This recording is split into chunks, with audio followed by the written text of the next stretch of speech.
the northwest corner of South Vietnam, nestled among 4,000-foot-high mountains, steep ravines, and thick jungle foliage, rests the small valley of Khe Sanh. At this time in history, it is calm and peaceful. But from January 21st to March 31st, 1968, it was the scene of one of the most bitterly fought and highly publicized battles of the Vietnam War. For 70 days and nights, a determined group of 6,000 Marines and allied troops held out against a besieging force of 20,000 North Vietnamese. Was Khe Sanh worth it? Why did the U.S. military command feel it necessary to defend this outpost? This is its story.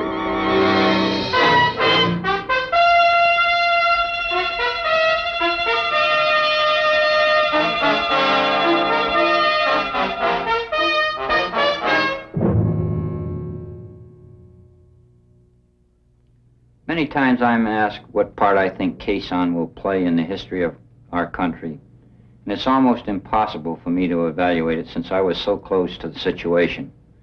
However, I can tell you a little bit about it, and perhaps the place we should start is with an orientation of its location and some of the features around it.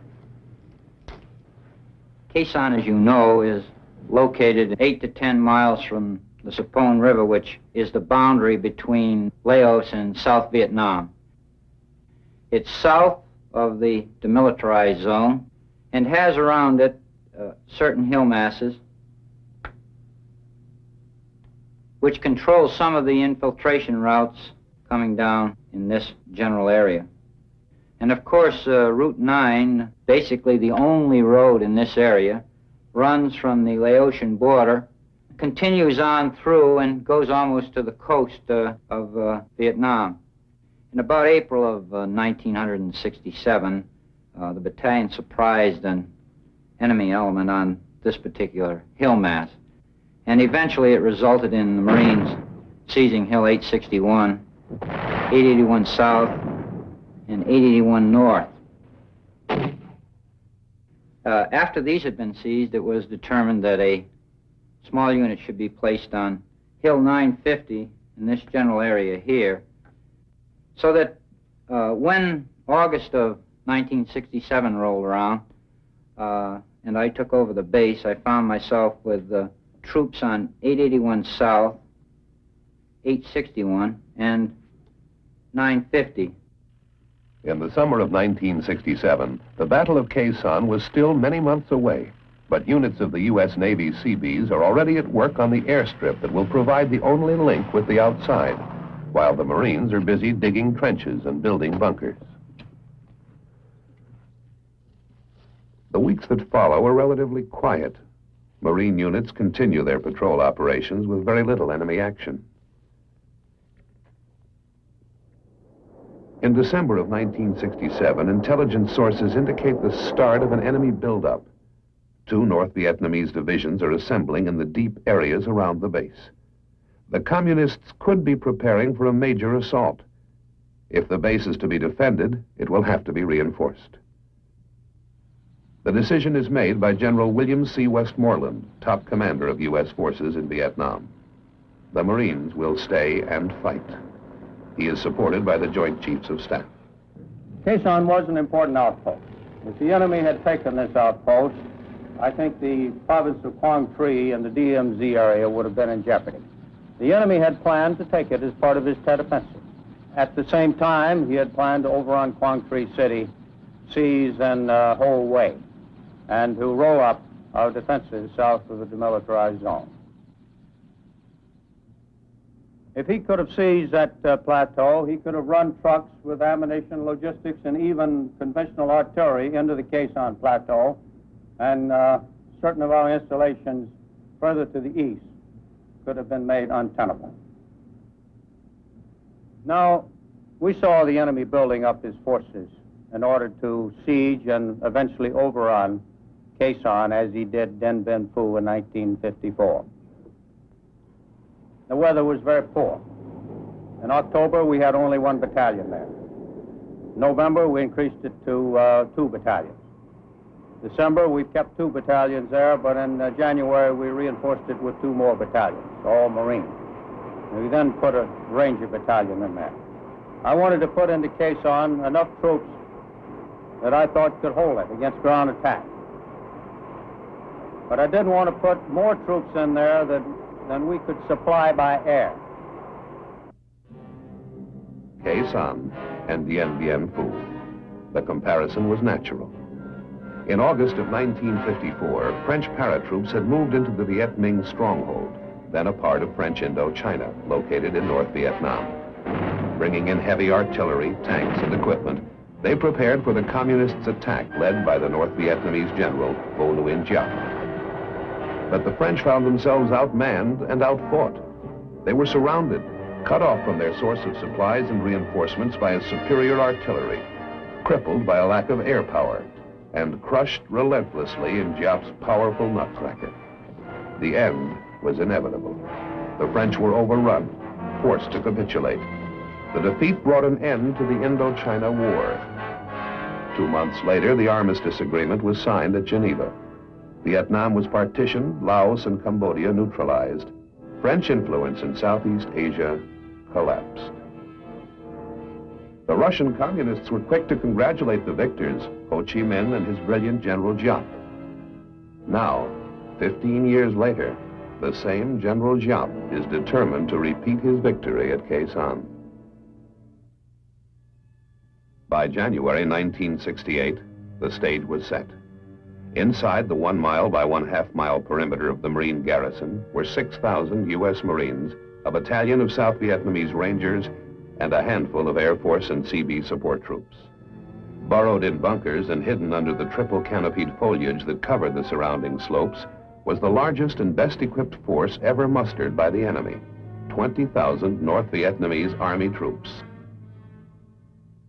On the 19th of January, there was a recon patrol which had gone out in this general area north of Hill 881 North and ran into considerable trouble, and it really developed into quite a tense situation. But eventually we were able to get them out and brought them back to Hill 881 South.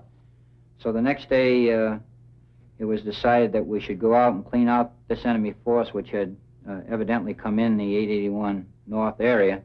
So we sent one of the companies from 881 South towards 81 North, and they banged head-on into what evidently was a NVA battalion.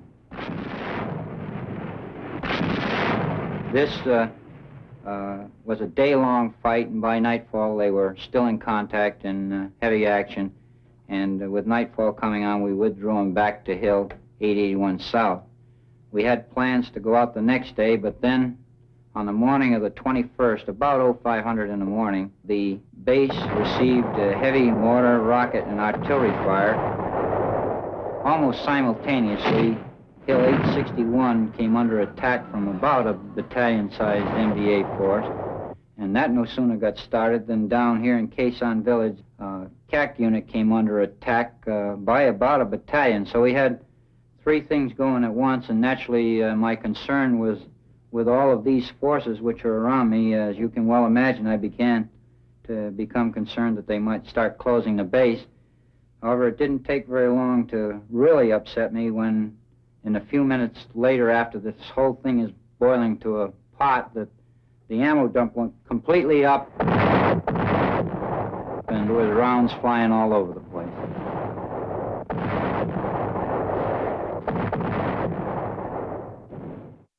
February 13th. Marine casualties mount when a U.S. Marine platoon is ambushed by the Viet Cong 800 yards outside the barbed wire. The siege is on. The North Vietnamese launch a massive artillery attack. The Americans counter with record airstrikes and artillery, and the B-52s start their aerial bombardment. U.S. commanders predict a major North Vietnamese offensive just before the Lunar New Year on January 30th, or just after it. This could develop into the biggest confrontation of the war. The weather is on the side of the North Vietnamese. Communist gunners time their attacks to take advantage of the mist closing in on the airfield, that hampers American planes from striking back. January 29th. American intelligence reports presence of a 4th North Vietnam regular division in the Khe Sanh area, bringing the total estimated enemy strength in the area to approximately 40,000 regular troops. Half of these appear poised for the attack on the garrison. General Westmoreland positions his reserves of about 15,000 Army troops plus a 5,000-man Marine regiment at Phu Bai, about 60 miles southwest of Khe Sanh. In early February, the enemy again tried to take the 861 complex. However, this time they made an effort on its twin sister 861A. The attack on that hill was repelled through the use of not only the supporting arms, artillery, air, but also, as with every other attack on the perimeter, by the organic infantry weapons, the 81mm mortars, 3.5 rockets, M79, machine guns, and mines, and every other weapon available to an infantry battalion. February 10th. The North Vietnamese Communist Party newspaper boasts that the U.S. faces a defeat as disastrous as that suffered by the French at Dien Bien Phu. There is growing concern over the fate of the Marine garrison, as the U.S. press also revives the specter of Dien Bien Phu. At stake now is more than a key military stronghold. The Communists are out to inflict heavy casualties on the American troops with a major victory, so that the U.S. would enter negotiations on terms favorable to Hanoi. The Battle of Khe Sanh. This was a very traumatic experience for the American people, but I never had any real concern about Khe Sanh. I had a few restless nights, but I had full confidence that we were going to win the Battle of Khe Sanh because we had the means. The Americans have protection from big 175mm guns at Camp Carroll, about 17 miles to the east, and at the Rock Pile, about 12 miles to the northeast. Inside the garrison, the troops have a handful of tanks, anti-tank weapons, 4.2-inch mortars, and about 20 artillery pieces, including 105 and 155mm howitzers. But their secret weapon is their air power. Fighter bombers of the Navy, Marines, and Air Force, capable of mounting 600 flights a day, plus the terrifying power of B-52 bombers that can drop 500 and 750-pound bombs on 50 bomber runs a day. And then there are the supply planes, giant C-130s and 123s that build a lifeline through the shrapnel-infested skies to keep the Marines supplied with food, ammunition, medical supplies, building materials, and mail from home.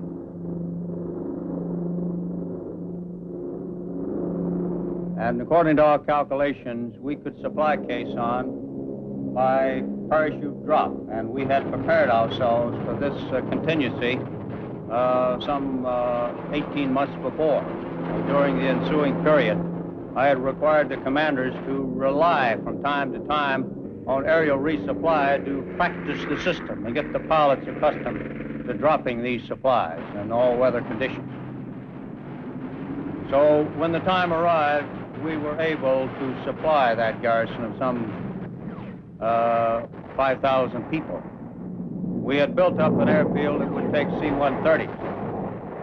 And we put radar on the airfield, or GCA actually, so that we could bring in C-130s and 123s in all weather. And when it got too hot for them to land, having lost a couple of C-130s, then we started bringing them in for low-level extraction, where the supplies would be dropped or let to the ground from the air platform by parachute. The result, of course, was that we supplied them.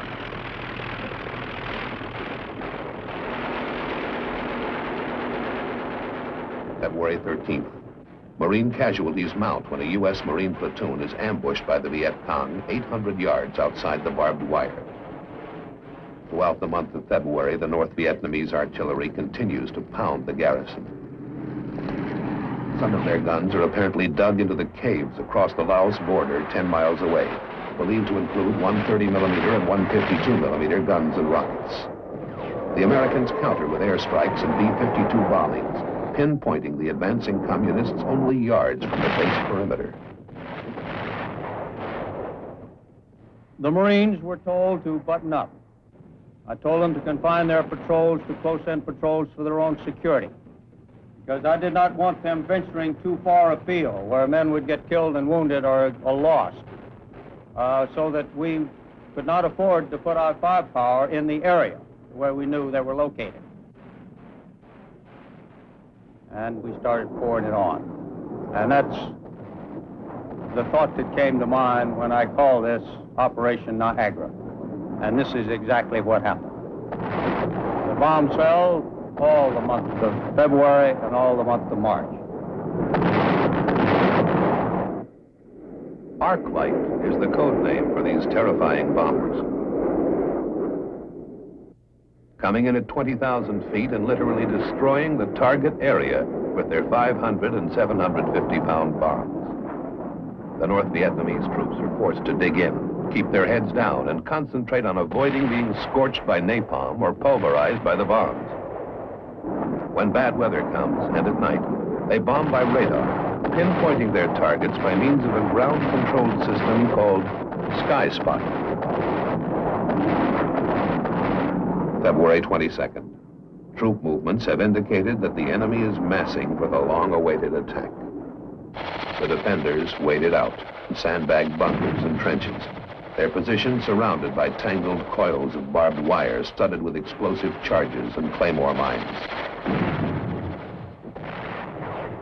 The incoming artillery fire, rockets, and mortars of the enemy continue to pound the garrison.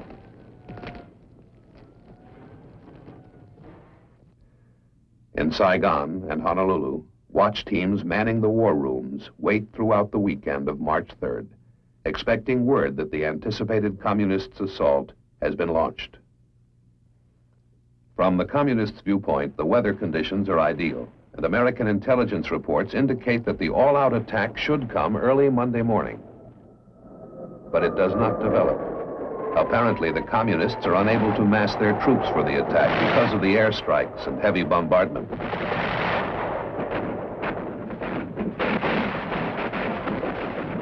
Also, the Marines still control the high ground guarding the approaches to Khe Sanh. Hills 881, 861, 950, and 558. So far, the enemy has been unable to take any of them. March 13th. This is the 14th anniversary of General Giap's attack on Dien Bien Phu, and time is running out for the communists. The Marines spend a relatively quiet day, waiting and watching. As I reflect back on it, I can remember that the news stories coming out were talking about the agony of Khe Sanh and so forth and so on. I'm reminded of the story of the, and I know this to be true because I was standing there, Italian newspaper man came in and went around the base for a little while, met a lot of people and talked to people, and then he come back over and he said, you know, he says, everybody you talk about the agony at Khe Sanh. He says, I see no agony. He says, you got the apple, you got the orange. He says, but on the other hand, I don't see any ecstasy. And I think this is probably the way that all the men felt, that there was certainly no joy to it, but that the agony, there was none. The morale was good and outstanding. And everybody had a job to do and did it.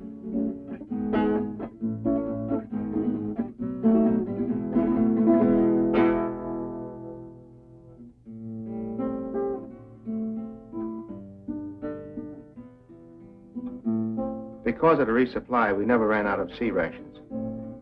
You could take a walk through the trench lines in the bunkers and find an array of menus being prepared. Some of them were quite elaborate. We just call them casseroles. Of course, these casseroles had various names.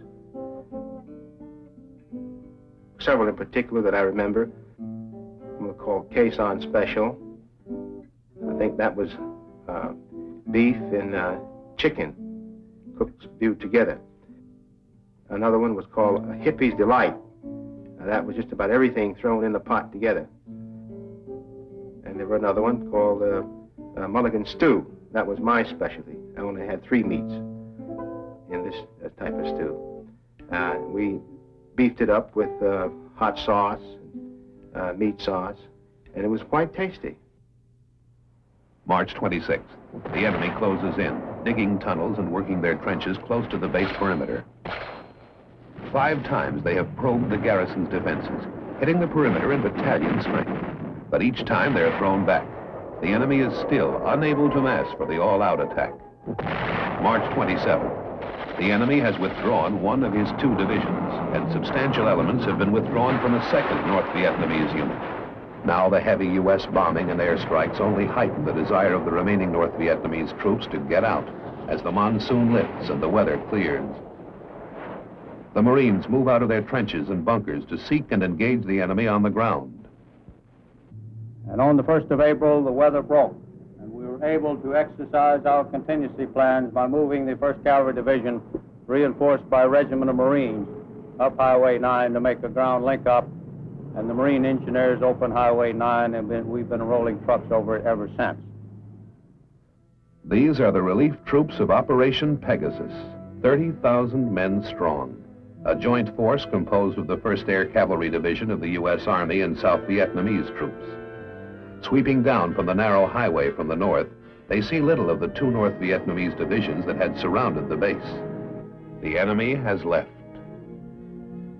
silently pulled out and given up the battle, leaving in his wake a scarred and churned up landscape, blown up and destroyed bridges that must be rebuilt before the convoy can proceed, and hidden mines that must be found and exploded. Fleets of helicopters lift men and artillery into the hills surrounding the base.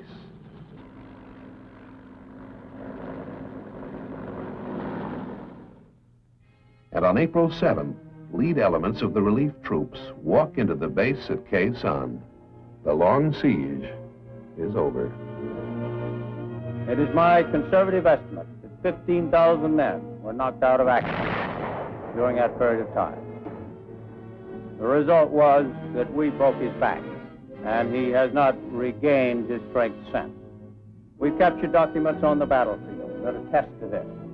And we've learned from these documents that we not only killed a lot of the enemy and destroyed great quantities of his supplies, but we also made it so hot in that area that he was having great difficulty with desertions.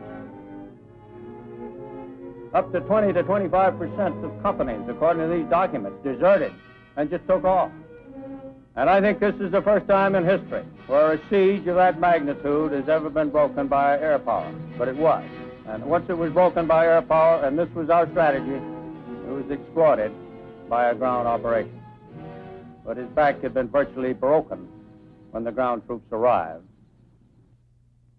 The aerial bombardment on the North Vietnamese at Khe Sanh was the most intense in the history of warfare. In all, from January 19th until March 31st, more than 103,000 tons of bombs were dropped on the besieging force. Navy, Air Force, and Marine pilots flew more than 24,000 sorties, including 2,500 by B-52s. In addition, the enemy was pounded by more than 100,000 rounds of artillery and mortar fire. After Marine units moved out of Khe Sanh into the surrounding terrain, they discovered hundreds of North Vietnamese bodies in shallow graves. Total enemy casualties for the period were estimated at more than 15,000. Marine losses were 204 killed and 1,622 wounded and evacuated.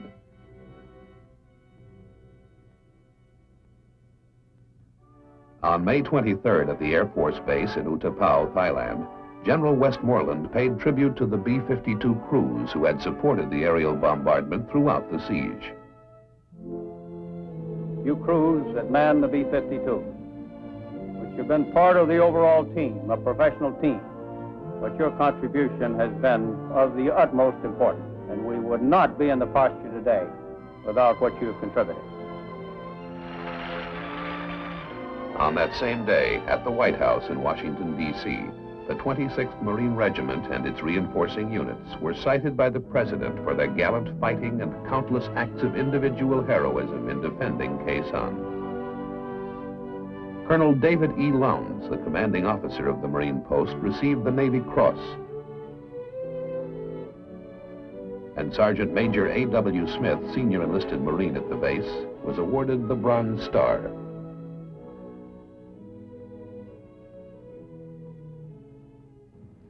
Some have asked what the gallantry of these Marines and airmen accomplished. Why did we choose to pay the price to defend those dreary hills? The fortress at Khe Sanh straddled critical supply and infiltration routes that the North Vietnamese were using. Route 9, which it commanded, was to be a major avenue for the enemy into populated areas and into the cities of South Vietnam. By pinning down and by decimating 2 North Vietnamese divisions, the few thousand Marines and their gallant South Vietnamese allies prevented those divisions from entering other major battles, such as those for Hue and Quang Tri. I believe that our initiative toward talks with North Vietnam was greatly strengthened by what these men did at Khe Sanh, for they vividly demonstrated to the enemy the utter futility of his attempts to win a military victory in the South. Brave men such as the 26th Marines will carry on the fight for freedom in Vietnam, and soon, God willing, they will come home. We would like nothing more than to see that day. But until they do, we shall express, at moments such as these, on behalf of all our American people, our great gratitude for the protection they have given us and our great appreciation for their selfless bravery. At Khe Sanh today, the airstrip is deserted, and the trenches and bunkers have long since been abandoned. The defenders have gone, as the changing nature of a changing war imposes new requirements on military strategy.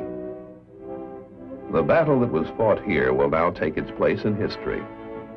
Perhaps someday, historians will call it the most important single battle of the Vietnam War. Only time can determine that.